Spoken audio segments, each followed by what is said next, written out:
അനുസരിച്ചിട്ടുള്ള അധ്യാപകരുണ്ട്. നമ്മുടെ ഈ വർഷത്തെ SSLC എക്സാമിനേഷൻ്റെ കാര്യമാണ് മെയിൻ അജണ്ട. അതേസമയം ഒന്ന് രണ്ട് കാര്യങ്ങൾ ആ അജണ്ട എടുക്കുന്നതിന് മുന്നേ സൂചിപ്പിക്കാറുണ്ട്.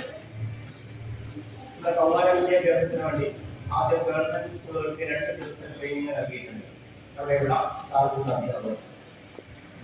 അതേസമയം ദിവസങ്ങളിലായി 9ാം തരത്തിലെ ക്ലാസ് സാധ്യതയുള്ള അധ്യാപകർക്ക് എയ്ഡഡ് വിദ്യാലയങ്ങളിലെ അധ്യാപകർക്ക് DRC മുഖേനയും ട്രെയിനിങ് നൽകി.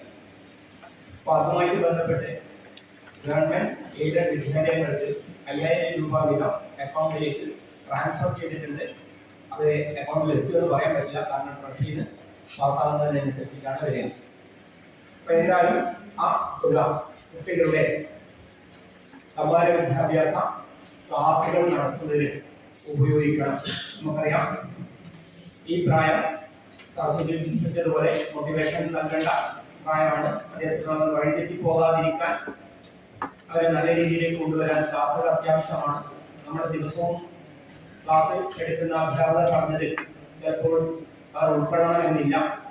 അപ്പോൾ അതിന് പകരം പുതിയൊരാളെ കൊണ്ടുവന്ന് നല്ലൊരു ക്ലാസ് കൊടുത്ത് അവരെ തെറ്റായ മാർഗത്തിൽ നിന്ന് പോകുന്നതിൽ നിന്നും തിരിച്ചു കൊണ്ടുവരാൻ എന്തായാലും ക്ലാസ്സുകൾ ഉപകരിക്കും.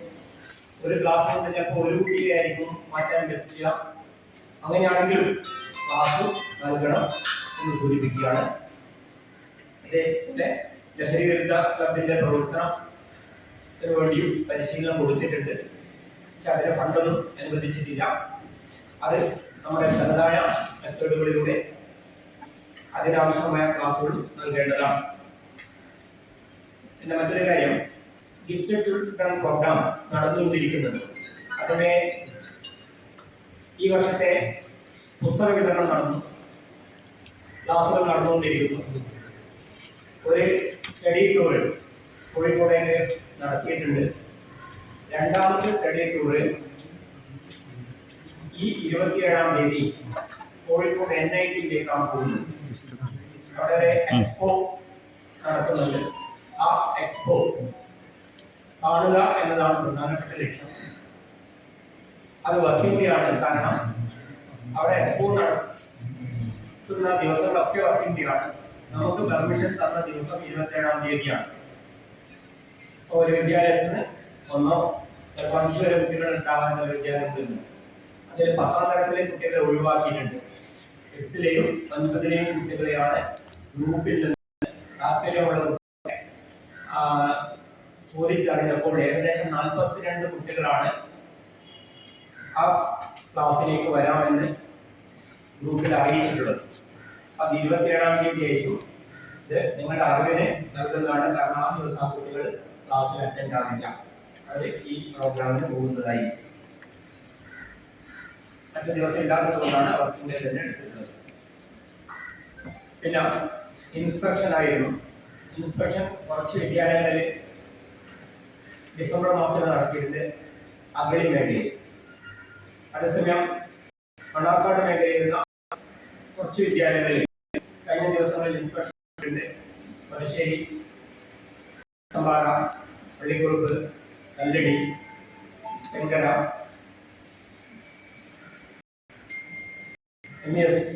ഇല്ല KTM,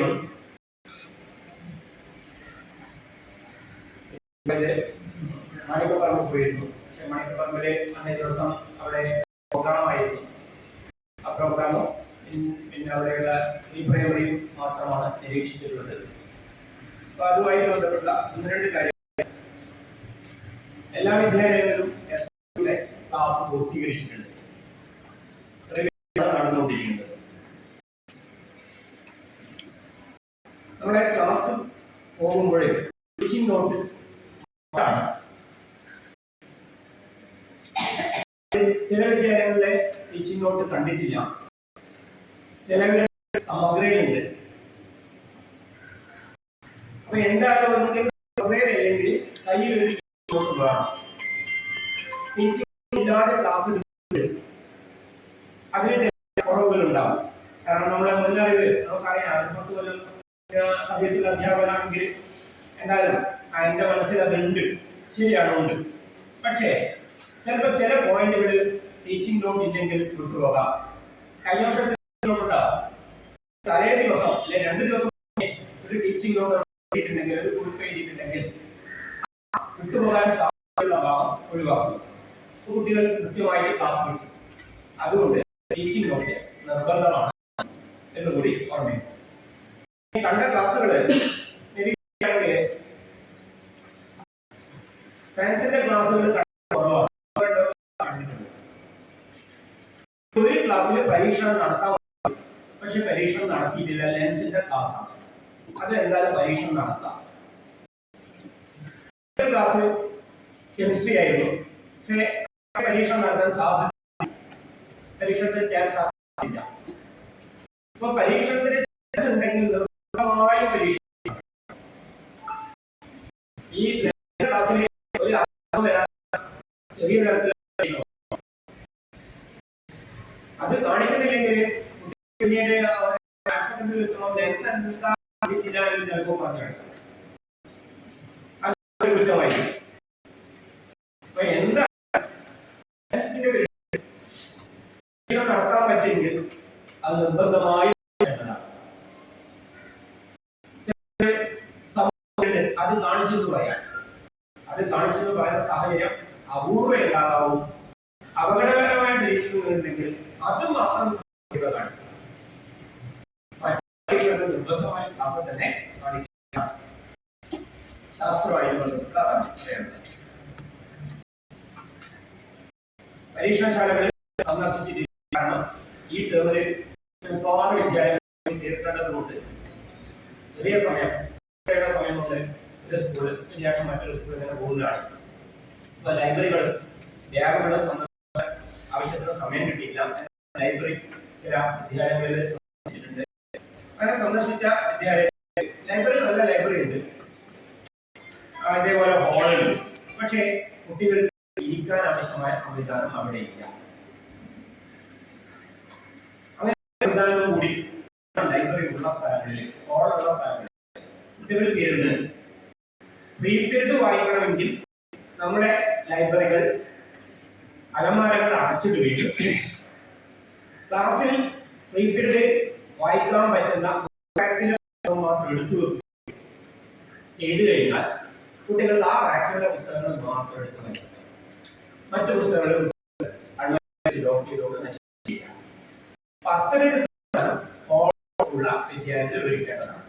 ചിലപ്പോൾ ക്ലാസ് റൂമിലാവും, അത് ഇല്ലാത്ത വിദ്യാലയങ്ങളെ ഉദ്ദേശിച്ചാണ്. പിന്നെ കുട്ടികൾ നല്ല പുസ്തകങ്ങൾ വായിക്കണമെങ്കിൽ അതിനൊരു ടൈം ഷെഡ്യൂൾ നമ്മുടെ ലൈബ്രറി ചാർജുള്ള അധ്യാപകർ ഉണ്ടാവും.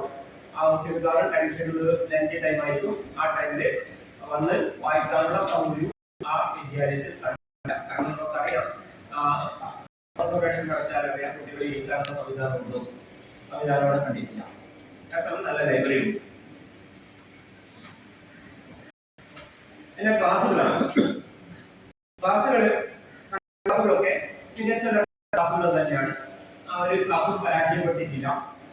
പക്ഷെ അത് ചിലപ്പോ ക്ലാസ്സിൽ ഇരിക്കുന്നതുകൊണ്ടായിരിക്കാം ഉപയോഗിക്കാൻ മറന്നു പോവുക. അത് കുട്ടികൾക്ക് വിദ്യാലയങ്ങളിൽ കണ്ടിട്ടുണ്ട്. ബ്ലാക്ക് ബോർഡ് ഉപയോഗിക്കുന്നത് കുറഞ്ഞു പോകും. വളരെ പാടെടുക്കുമ്പോൾ അതിന് പ്രധാനപ്പെട്ട ഒരു പോയിന്റ് വന്നാൽ അതെന്തായാലും ബ്ലാക്ക് ബോർഡിൽ എഴുതണം. അപ്പൊ അത് എഴുതാത്ത 1-2 ക്ലാസ്സുകൾ കണ്ടിട്ടുണ്ട്. അത് അധ്യാപകരോട് സൂചിപ്പിക്കുക. കൃത്യമായ ബ്ലാക്ക് ബോർഡ് ഉപയോഗിക്കാൻ ആവശ്യമാണ്. പിന്നെ ലാംഗ്വേജിലാണ്. ലാംഗ്വേജ് ഉപയോഗിക്കുമ്പോൾ പാഠപുസ്തകം എന്തായാലും ആവശ്യമാണ്. ചില വിദ്യാലയങ്ങളിൽ 100% കുട്ടികളും പാഠപുസ്തകം കൊണ്ടുവരുന്നത്. ചില വിദ്യാലയങ്ങളിൽ ഒരു ക്ലാസ് പോകുമ്പോൾ 10-15 കുട്ടികൾ മലയാളത്തിന്റെ ഹിന്ദിയുടെ പാഠപുസ്തകം ഇല്ലാതെ ക്ലാസ്സിലേക്ക് ആകുമ്പോൾ ടീച്ചർ പറഞ്ഞു നമുക്കറിയാം കുട്ടികളെ ശിക്ഷിക്കാൻ നോക്കില്ല, സഹായിക്കാൻ നോക്കില്ല, അതുകൊണ്ട് കുട്ടികൾ അങ്ങനെ വന്നിട്ടുണ്ടാവില്ല. എന്നാലും നമ്മൾ പറഞ്ഞുകൊണ്ടിരിക്കുക. ക്ലാസ്സിൽ സാധാരണ പോകുമ്പോഴും എടുക്കാത്ത കുട്ടികളുണ്ടെങ്കിൽ നിർബന്ധമായിട്ട് എടുക്കാത്ത കുട്ടികളുണ്ടെങ്കിൽ അത് നമ്മൾ പറഞ്ഞുകൊണ്ടിരിക്കുക, അറിയിക്കുക. കഴിയുമെങ്കിൽ SRG മീറ്റിംഗ് അത് ചർച്ച ചെയ്തിട്ടാണ് ഇത്ര കുട്ടികളെ ക്ലാസ്സിൽ പതിവായി ടെക്സ്റ്റ് ബുക്ക് എടുക്കാതെയാണ് വരുന്നത്. കാരണം കുറേ ദിവസം കഴിഞ്ഞിട്ട് ചർച്ച വരും. ഇന്ന കുട്ടികൾ വളരെ പിന്നോക്കമാണ്, എന്താണ് നിങ്ങളുടെ നടപടി എന്ന് സൂചിപ്പിക്കുമ്പോൾ SRG മീറ്റിംഗ് എഴുതി വെച്ചിട്ടുണ്ട്. ഇത്രയും കുട്ടികളെ പല പ്രാവശ്യം പറഞ്ഞിട്ടും ടെക്സ്റ്റ് ബുക്ക് കൊണ്ടുവന്നിട്ടില്ല. അത് ചർച്ച ചെയ്തിട്ടുണ്ട്, ക്ലാസ് ചർച്ച ചെയ്തിട്ടുണ്ട് എന്ന് സൂചിപ്പിക്കാൻ നമ്മുടെ ഭാഗം തയ്യാറാകും. അതുകൂടി ഓർമ്മ.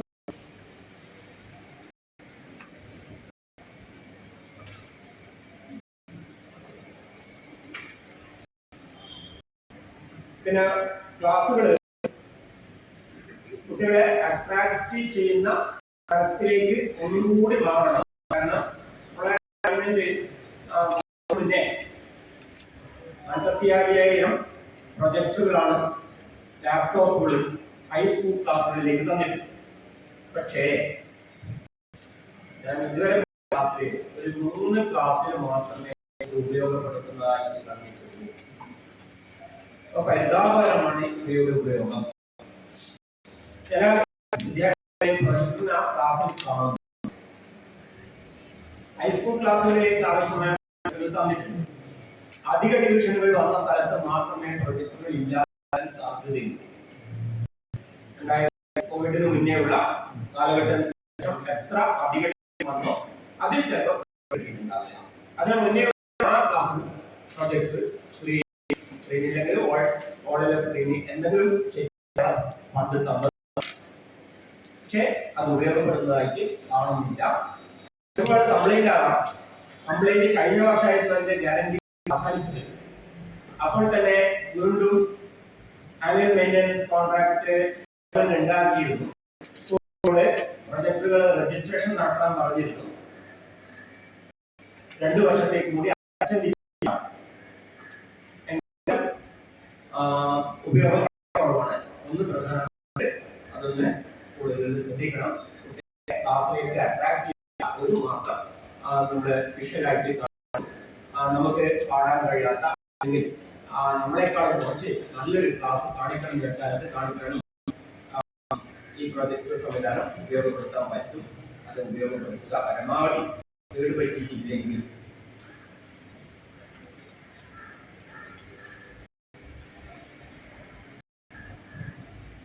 പിന്നെ കുട്ടികളുടെ അച്ചടക്കമാണ്. കുട്ടികളുടെ ഒബ്സർവേഷൻ നടത്തുന്ന വളരെ അപൂർവം കുട്ടികൾ ക്ലാസ്സിലെ അച്ചടക്കം ഇല്ലാത്ത കുട്ടികളെ ഇരുന്നിട്ടുള്ളൂ. അത് തന്നെ വ്യക്തമായിട്ട് ബോധിപ്പിച്ചിട്ടുണ്ട്.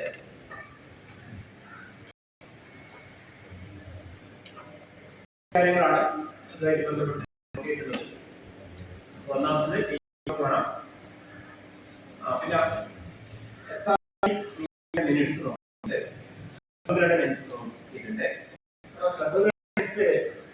ചില വിദ്യാലയങ്ങളിലെ താൽക്കാലിക പരീക്ഷ വരെയുള്ള മിനിറ്റ്സ് ആണ്. അതിനുശേഷം ഇല്ല. കാരണം മറ്റേ ആക്ടിവിറ്റികളിലേക്ക് പോയി. അതുകൊണ്ട് എന്നാൽ പ്രധാനപ്പെട്ട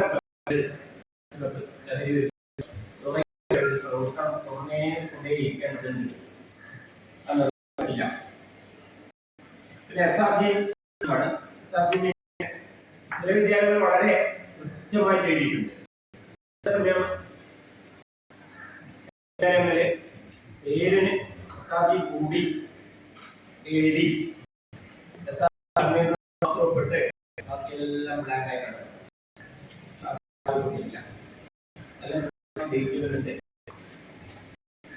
കാര്യങ്ങൾ എഴുതി. അപ്പൊ അവിടെ തോന്നുന്നത് നടന്നോ മാത്രം ഉൾപ്പെട്ടതാണോ? അപ്പൊ ഞാൻ അന്വേഷിച്ചപ്പോ അല്ല, നടന്നിരുന്നു, പിന്നീട് ഒപ്പിടാം എന്നുള്ള ഇതിലാണ് ഉറപ്പായിട്ടാണ് ആദ്യത്തെ പേജ് എഴുതിയത്. എന്തായാലും അത് നിരീക്ഷിക്കാൻ ആരോ വരുമ്പോ ഇതേപോലെ നിങ്ങൾ വീണ്ടും എടുത്ത് കാണിക്കുമ്പോ സത്യസന്ധ ഒരു ചോർച്ചയുണ്ടാവും. നമ്മളെ കഴിയുന്നതും ആ സമയത്ത് തന്നെ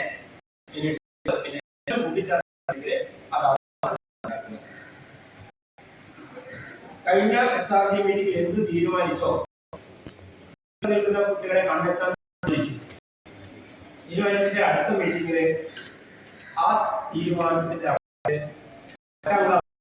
ഇത്ര പിന്നോക്കം കുട്ടികളുണ്ട്, ഇത്ര എണ്ണം എങ്കിലും റിപ്പോർട്ട് ചെയ്യണം. മുഴുവൻ കുട്ടികളുടെ പേര് ബുദ്ധിമുട്ടാണ്. ആ രൂപത്തിലുള്ള SRG ആണ് ആവശ്യം. അതേസമയം ക്ലാസ് വൈസ് ആയിട്ട് SRG മിനിറ്റ്സ് വെച്ചിട്ടുണ്ട്. സമ്പ്രദായമാണ്. ഓരോ ക്ലാസ്, ഒന്നാം ക്ലാസ്സിലെ SRG, രണ്ടാം ക്ലാസ് മറ്റൊരു മിനിറ്റ്സ് ഈ രൂപത്തിൽ സൂക്ഷിച്ചിട്ടുണ്ട്. അത് കഴിഞ്ഞു. ഇനി